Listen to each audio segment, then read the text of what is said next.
War. War never changes, but it does change things like nothing else. In the lead up to the Great War, the United States manifested their destiny and annexed Canada. Once, true north strong and free, now free no longer. But the yoke of American imperialism, heavy as it was, would not last long. When the bombs fell, national interests gave way to the pressure of day-to-day survival. The flag you saluted no longer standing. The people, if not the nation, were reborn. Rest in peace, Toronto, Ontario, Canada. Welcome to Ronto, shining jewel of the English side. Mostly spared the nuclear annihilation dealt to DC or Ottawa, Ronto is known across the wastes for its prosperity and power. But dark waves lap the shore, and those with the bones for it can feel a storm coming. Because war never changes. It always comes back. We open our scene in Lastman Square, central in Ronto. There's a bazaar, a little clinic, Murphy's Pharmacy. Now, Vulk, you are fairly new to the city. You probably been here for, I would say, about a day. You've made your way into the interior from the western side, just kind of exploring. And Pierre, you are doing a little bit of busking, basically. So in Lastman Square, the little tent little figure is just a general bazaar. You got different merchants selling stuff. Directly to the north, that building is the administrative center. It's where the city council runs. There's just people walking around. But yeah, around that gazebo area is where you'll have, buskers just sort of performing. So you as well aren't a long-term resident of Ronto. Making the scene. Yeah, exactly. What did you guys like to do? I'm probably looking to run up business, so I'm looking for any humans that appear weak, which, is all of them, but also have caps. I mean, you can do a visual scan of the area. Some people, look weaker than others. There is one individual who, in particular, has a hunchback. He doesn't look particularly strong. Okay. I go up to the hunchback human and make my pitch. Human, you look like you need armor. Hulk me best armor in wastes. I'm a lover, not a fighter. I have no need for armor. Not a lover of armor, lover of women. No armor, amor.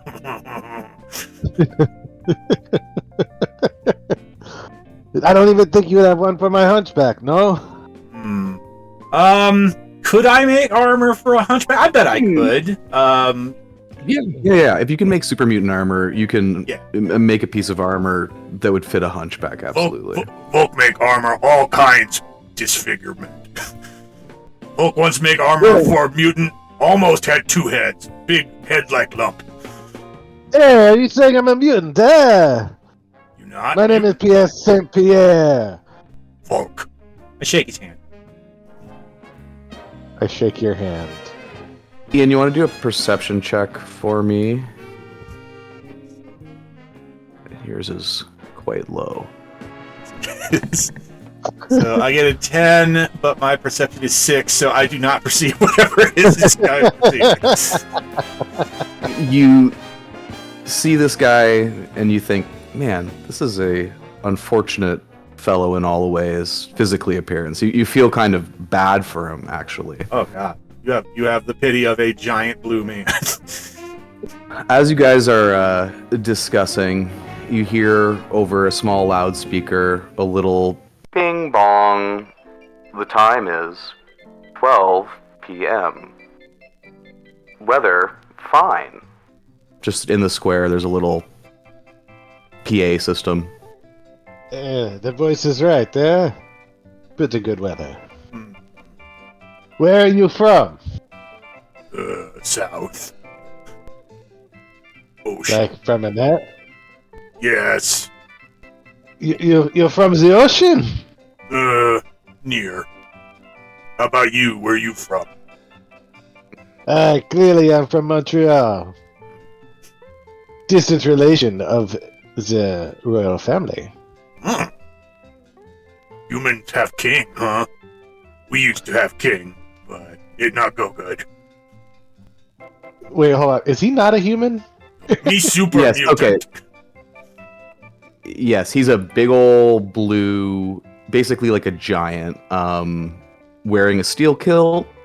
I'd say like 7 feet tall, probably. Okay, so he looks kind of like an orc. Yeah, bigger Like blue. even. Like I'm like an 800-pound orc, but sky blue. Like an ogre. Yep. Like a sky blue ogre. Yeah. Okay. Yep. Okay. So you would be familiar-ish. You may not have encountered, lived in a community where super mutants were like. That's part of Ronto's charm, actually, is that in this community there are, like the Western region, the Glow, which are things you guys would have kind of picked up as you're wandering around, is where ghouls and super mutants live. But they also, like, as you look around the square, it's mostly, I would say, like 80% sort of wastelandy humans. But there's a smattering of like 1 or 2 robots. You can see, like a ghoul running a store, a robot running a store, and stuff like that.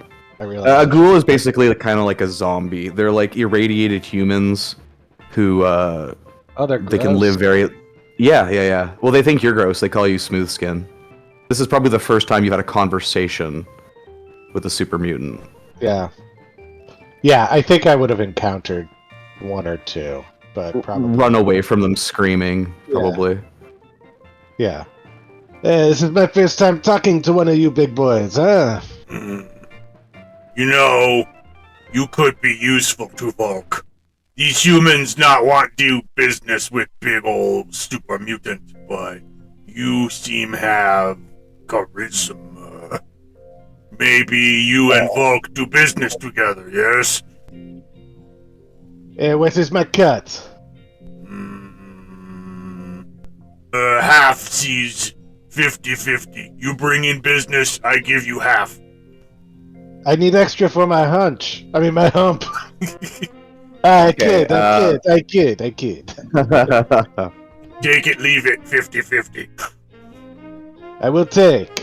I'm just gonna do a quick roll. Yeah. Some people are walking by and they see this hunchback. Oh my god, they see this hunchback talking to a super mutant, and they are disgusted, like truly disgusted. Like this couple on a nice little date in Lastman Square, going to the farmer's market, like to the point where the man like kind of spits on the ground and like moves his girl to the other side of him, and like they just change direction and go.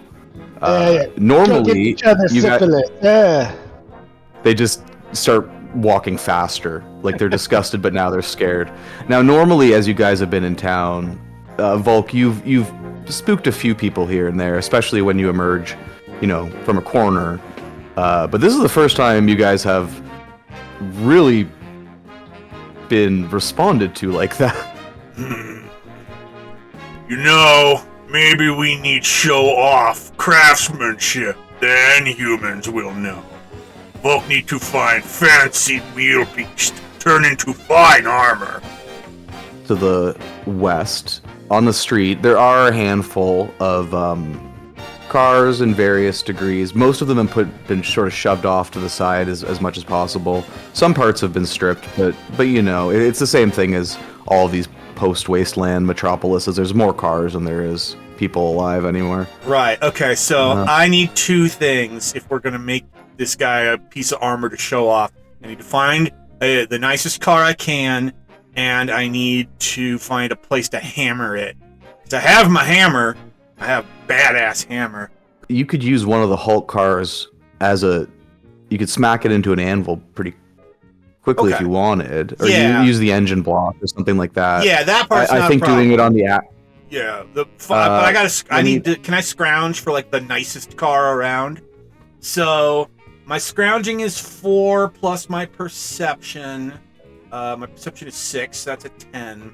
So I have to roll under a 10. No, I do not. I roll an 11 against my 10.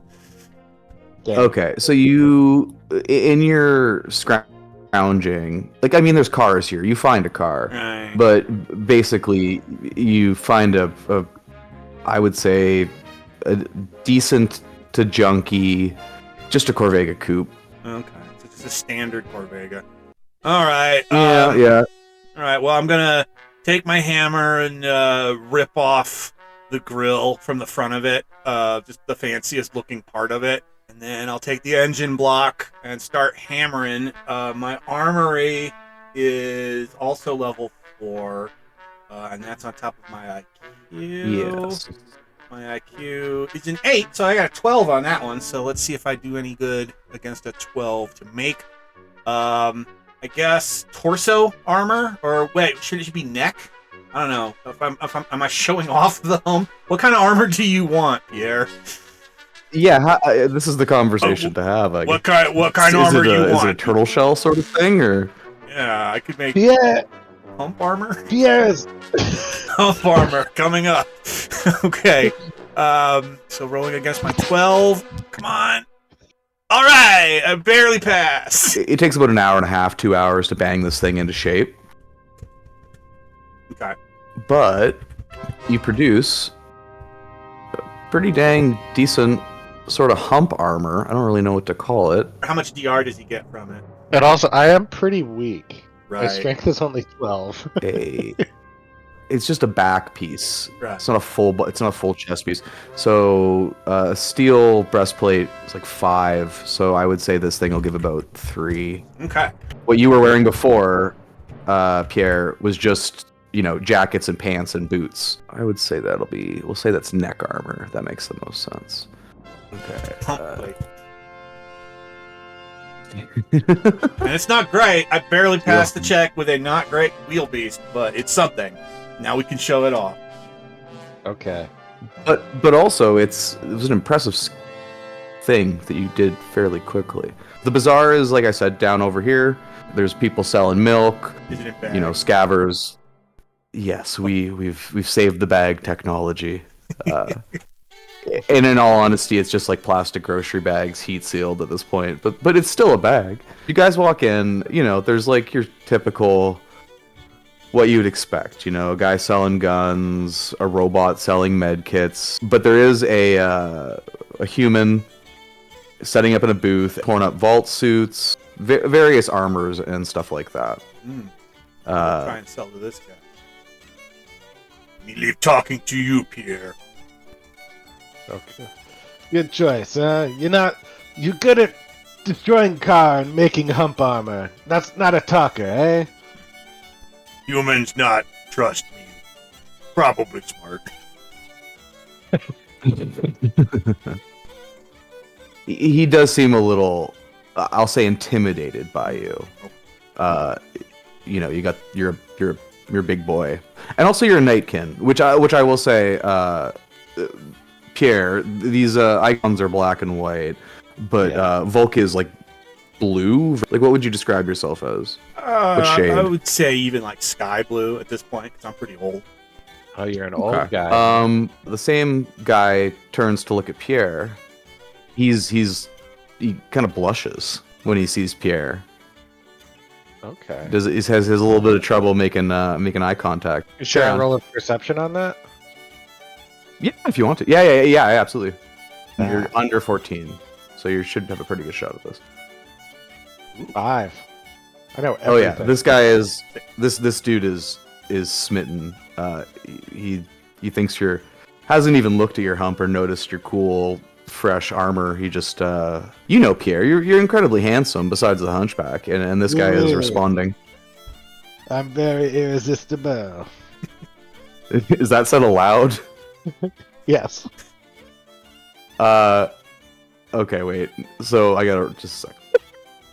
I should have said it in the accent. The blush slightly recedes, and the merchant minds it a little easier to meet your gaze. He says, "Welcome. Can I get you anything? You're looking a little chilly, big fella." I just stare. We would like a place to set up a shop so we could sell my friend's armor. Oh, you want to do some... There's a term for this. Consignment. Yeah. You wanna do some do consignment some work for this consignment armor. sales. You got any examples of your work? Show 'em. Ah, look at me. This resplendent piece of armor. He just made it from a car. Finest real beast armor. Oui. Guy looks back at... he's a little bit less spooked by you now, Vulk. He looks at your armor and looks it over. May I touch it? Oui. He It's sort only of the gently... armor. Yeah, of course. He, inspects the armor and finds it pretty dang decent. He looks up at Vulk and says, "You made this? How long did it take you to make this?" 2 clicky hands on human time machine. And you made it out of just scrap? Mm-hmm. No material cost. Mm-hmm.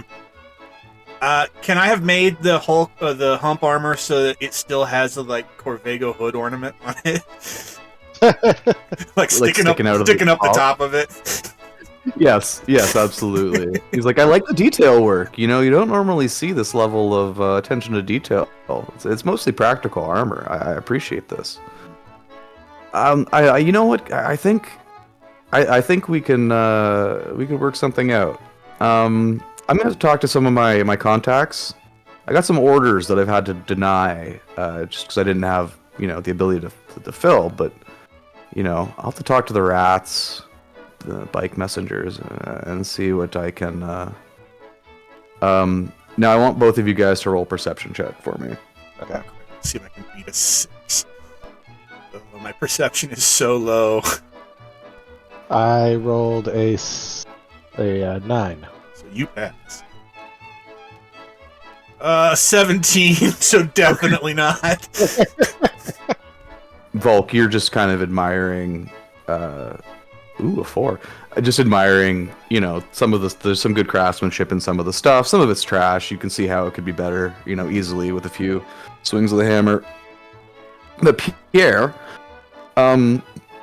you notice it starts to get a little darker. The ambient light level decreases, a little bit.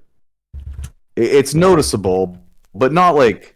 It kind of feels like a cloud or something just kind of passed over. But anyways, you guys can carry on, and talking away with the guy, and he's like, okay, listen, I gotta talk to my contacts. I do think though we could do some business together if you guys can come back tomorrow. But honestly, right now, I mean, if it only took you 2 hours to bang that out, if you can. Make me a pair of gauntlets or regular human sized, just something. I'll put it up on my shelf and we'll see what happens. Okay. We will accept. What you cut? How much does this guy want? What percentage does he want for selling? If you can help me fill my orders, this first one, I'll just put it on my shelf. And there's no cut for this one. If we're doing a larger order or volume stuff, then we can talk. But I got to see some more of your stuff. I mean, for all I know, this is pre-war hump technology. I'm assuming you made it, but we will take that. Awesome. Thank you. Talk business. Okay. Thank you very much. And he, he finally makes eye contact with Pierre and says, "It was a pleasure to meet you." And you too. Oui. It is always a pleasure to meet me. Pierre St. So, anyways, he goes by Mako. You guys tell him your name so you can actually do business. It's not super important or anything. Right. Mako's armor. Just M-A-K-O. Just, weird. All right. Hey, a business contact. All right. Does he have a card? So, he hands you a piece of little piece of metal with a little stamp in it. Oh yeah. It's a shark. Mako's card. Nice. Just a little picture of a shark and the word Mako above it. Nice. All right. And he goes, yeah, I know, I'm not selling weapons. It's a shark. But sharks have... And then he starts to explain to you about how before the shark went extinct, they had basically teeth all over their skin. So their skin was like armor. And that's he's just kind of trying to sound cool to Pierre now. So we're in the marketplace, right? Yeah. Okay. Human need food. Yeah, I could go for a bite. So is there any meat for sale here? Yes, but there is like a farmery stall sort of situation you can see. I'm gonna roll, see how if I can find it. All right. Hey, I actually passed. Oh no, I didn't. Never mind. I'm 6. I suck. So You do a big sniff and you can't smell any fresh meat. As you were wandering around Lastman Square, over by that little Cappy symbol, you remember a street vendor selling not specific meats, basically. okay. It's just generic flesh. Yeah, the bread looks good though. Vulk, Oh, I love bread. human do good job. Vulk buy lunch. I will accept. All right. So I take Pierre to lunch over here by Cappy. Okay. So once you guys get over there, I want you both to roll another perception check for me. Okay. I fail again. 10. Okay. It's getting darker to the point where it doesn't just seem like a cloud anymore. Is what you notice, Pierre. Yeah. But you're also hungry. But also, it's noticeable at this point. If you want to further it's up. Do what you want. This weather is weird, eh? But the bread is calling me.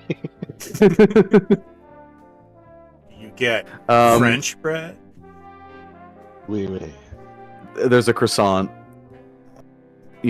Sausage in it and stuff like that.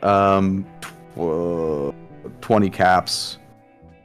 Because it is like, street meat. You're paying a premium for the quality. Right. But yeah, for 20 caps, you guys grab. Well, actually, Vulk, you're gonna need you're gonna need a few. Okay. So it'll be 10 to feed Pierre. Okay. And then I would say 30 to feed Can I- you. The guy. Can I potentially call in the question of the quality of the meat to try to get a discount? Yeah. So do you want to do that as a fast talky thing or as a Yeah, charisma-y fast talk. thing? He gives you a discount. So all of you eat and are full for about 30 caps. Nice. My friend was not blue when he walked in here. Now look at him. Vulk, you are noticing, you don't need to roll perception for this, that other people don't seem to think this guy is as ugly and as pathetic as you did upon your first meeting. Human get good deal for armor smith. Also good deal for meat. Vulk think this good arrangement. So me pay for lunch. So I give the guy 30 caps. Then let's talk a little business over lunch, Pierre. Vulk think we make good team. You stick with Vulk. We sell armor consignment for Mako. Split caps. And Vulk sweeten deal. Me make you full set armor. So you show off, you keep. Sound good? Yeah, this does sound like a good arrangement, no? Oui. C'est magnifique. Parlez-vous français, mon Uh, ami? oui. Vulk Très bien. So is the Yes, darkness but, is it getting late or is it just things are dark? Now, I want you to do another perception check, Oh, both great. of you. Okay. Now, Vulk, at this point, I'm going to give you a plus, I'm going to say 3 to this roll at this point. Because it's been mentioned to you. You're kind of paying attention.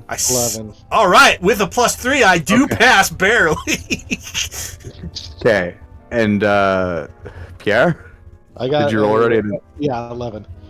Okay, so you both notice it's darker. And you look around and you notice that other people are starting to notice. There's a lot of, furtive whispers So you guys look up, I'm assuming, Yes. and very, very, very high in the sky and sort of in a distance, in the direction of the setting sun. It was about noon when we started the little game, and now it's about, I would say, 4 or 5. It took about 2 hours to do the car, hour or whatever to do the... So it is evening, the sun is setting, but there is a significant sort of amorphous mass blocking out the sun. You see some people start to point at it, and a woman just, like, shrieks in absolute terror, "Geese." She's just screaming geese. And then that same PA system that you heard before. Good afternoon, citizens. We are experiencing a seasonal migration geese flyover. It is highly recommended that you find shelter in a local subway station. And then the PA just ends. And the people, everyone who was around, like the locals, they all stop being freaked out, and they just book it in the direction of the nearest subway tunnel. The guys in the bazaar, throw tents and tarps and stuff over top of their wares, but just like basically bolt.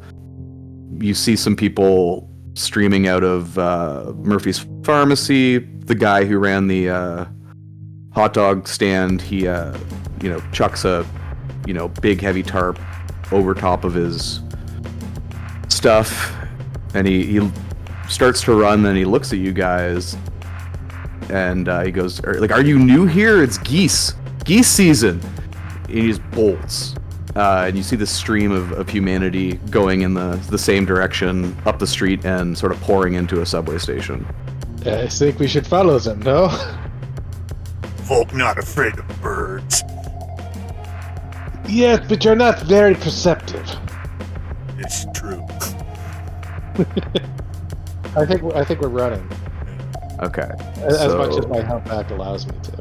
Yeah, so as you guys make your way, I'll just move one of you to example. Boop-a-da-boop-a-da-boop.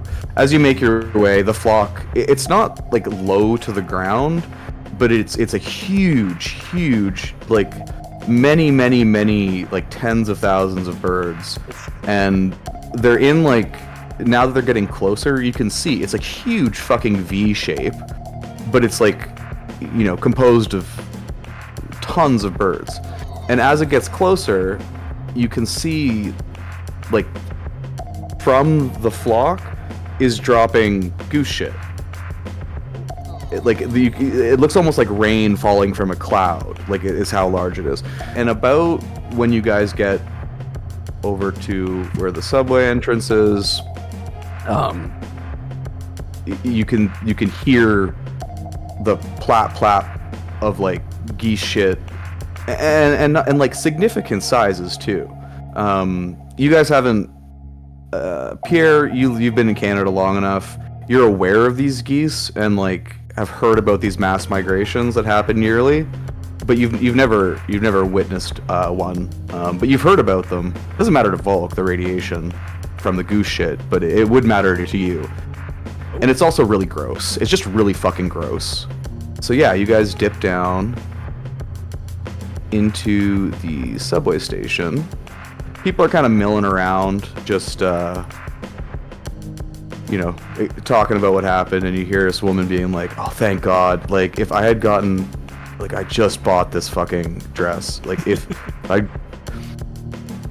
And just little bits of conversation. But there's lots of people bumping around you and movement. As you make your way down into the subway, there's a big stack of subway maps and a little note on the subway map. So there's pieces of paper, and the note says, like, from the Big Cheese. We found a warehouse with thousands of these things, and I'm not going through them and marking them up individually. Like, feel free to take a map of the subway system, but I need to inform you, it is not up to date. Yeah, I take a map and add it to my inventory. Reward symbol. Yeah, I'm going to. You are at North York Central.